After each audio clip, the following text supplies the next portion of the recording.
నమస్కారం. బీఆర్కే భక్తి ప్రేక్షకులందరికీ స్వాగతం. నేను మానస. ఈరోజు మనతో పాటు ఉన్నారు ప్రముఖ ఆధ్యాత్మికవేత్త, జ్యోతిష పండితులు బ్రహ్మశ్రీ మాడుగుల శివప్రసాద్ శర్మ గురుగారు ఉన్నారు. గురుగారిని అడిగి మే 14న గురువు మారబోతున్నాడు. దీనివల్ల 12 రాష్ట్రాల వారికి ఎలా ఉండబోతుందో అడిగి తెలుసుకుందాం. నమస్కారం గురుగారు. ఆశీర్వచనం తల్లి. గురుగారు మే 14న గురువు మారబోతున్నాడు. దీనివల్ల ధనుసు రాశి వారికి ఎలా ఉండబోతుంది? శ్రీ మహాగణాధిపతయే నమః. ఐం మహాసరస్వత్యే నమః. శ్రీ లలితాంబికాదేవియే నమః. అమ్మ, ధనుస్సు రాశి వారికి 15వ తేదీ గురువు మార్పు వల్లను, అలాగే రాహు కేతువులు 18వ తారీఖు మార్పు ఉండేటువంటి దాని వల్లను, ఈ గ్రహాలు మారుతూ ఉండేటువంటివి మిగతా గ్రహాలు ఉండేటువంటి విధానాన్ని బట్టి ధనుస్సు రాశి వాళ్లకు ఎలా ఉంది అంటే, ధనుస్సు రాశ్యాధిపతి గురువు మిథునములో ఉండటం అనేటువంటిది గమనించాలి. ధనుస్సు రాశికి అధిపతి గురువే. ఆ గురువు 7వ స్థానంలో ఉంటున్నాడు అనేటువంటిది ఉన్నప్పుడు ఈ వీళ్లకు ధనుస్సు రాశి వాళ్లకు చాలా యోగదాయకముగా ఉందమ్మా. బాగుంది, అనుకూలవంతమైనటువంటి ఇదిగా జరుగుతున్నది. గ్రహస్థితులు అనుకూలముగా ఉన్నాయి. ఆధ్యాత్మికత అనేటువంటిది పెరుగుతుంది. వీళ్ళు దైవారాధన అనేటువంటిది ఎక్కువగా చేస్తారు. అంతేకాకుండా వీళ్ళు నలుగురికి చెప్పేటువంటి మాటలు కూడా అందరూ విని వీళ్లకు అనుకూలముగా ఏర్పడి కొన్ని పనులు వీళ్ళు చేసుకోగలుగుతారు. వీళ్ళ మాటకారితనము వలన ఏ పనికి ముందుకు వెళ్ళినా వీళ్ళు ముందు వెళ్ళారు అంటే ఆ పని జరగటం అనేటువంటిది జరుగుతుంది.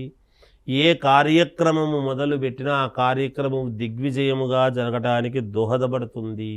ఒక మాట చెప్పంగానే అందరూ రావటము చేయటము అనేటువంటిది వీళ్ళకు సహకరించడం అనేటువంటిది కూడా జరుగుతుంది గాక, వీళ్ళు ఏదైతే ఒక దాని మీద దృష్టి పెట్టి అది కావాలి అనుకొని బలంగా కోరుకొని దానికి అనుగుణంగా వీళ్ళ యొక్క అడుగులు ఉండబోతాయో అది వీళ్లకు ఖచ్చితముగా నెరవేరుతుంది. వీళ్ళు పెట్టినటువంటి దృష్టి అటువంటిది. అందువలన వీళ్ళు చాలా ఆ అనుకున్నది అనుకున్నట్టుగా చేసుకోవటానికి ఇంతకుముందు చాలా శ్రమపడేవాళ్ళు ఇప్పుడు అతి సునాయాసముగా వీళ్ళు అనుకున్నటువంటి పనులు చేసుకోవడం అనేది జరుగుతుంది గాక, ఈ రాశి వాళ్ళు విదేశాలకు వెళ్ళాలనుకునేటువంటి వాళ్ళు ప్రయత్నాలు చేసుకోవచ్చును. వ్యాపారం చేసుకునేటువంటి వాళ్లకు యథావిధిగా డబ్బులు రావటం అనేది జరుగుతుంది గాక, ఎటువంటి ఇబ్బంది ఉండదు. భగవంతుడి యొక్క అనుగ్రహం వీళ్లకు భగవద్ అనుగ్రహం పరిపూర్ణముగా ఉన్నది అనేటువంటిదైతే స్పష్టమవుతూ ఉన్నది. రాజకీయాలలో ఉండేటువంటి వాళ్లకు పదవీ యోగం అనేది ఉన్నది. వ్యాపారస్తులు ఇంకా వేరే వ్యాపారాలు ఎలా చేయాలి అనేటువంటి ఆలోచనలో ఉంటారు. బంగారు దుకాణాలలో ఉండేటువంటి వాళ్లకు, బంగారు దుకాణాలు పెట్టుకున్నటువంటి వాళ్లకు చాలా అంటే చాలా యోగదాయకముగా ఉండబోతూ ఉన్నది అనేటువంటిది స్పష్టమవుతూ ఉన్నది.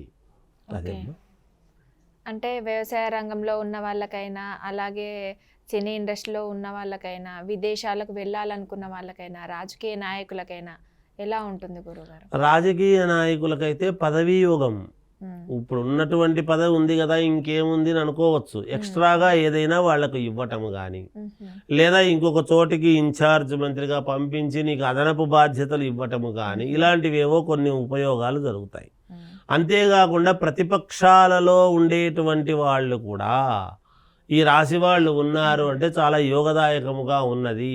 వాళ్ళు మళ్ళీ లైమ్లైట్లోకి రావడానికి అవకాశాలు ఎక్కువగా ఉన్నాయి అనేటువంటిది ఒకటి. ఈ సినిమా రంగంలో ఉండేటువంటి వాళ్లకు చాలా అనుకూలముగానే ఉన్నది, వాళ్లకు యోగదాయకముగానే ఉంది, అందులో సందేహమేమీ లేదు. ఇంకా మెరుగైనటువంటి ఫలితాలు వీళ్ళు సాధించాలి, మాకు మేలు జరగాలి అని గనక అనుకుంటే ఈ ధనుస్సు రాశి వాళ్ళు చేయాల్సినటువంటిది ఏమిటి అని ఒక్కసారి గనక మనము చూస్తే, గోల్డ్ కలర్కు సంబంధించినటువంటిది ఏదైనా ఒక రవిక పీసు కానీ ఒక క్లాత్ కానీ దేవాలయములో ఇవ్వటం అనేటువంటిది జరగాలి.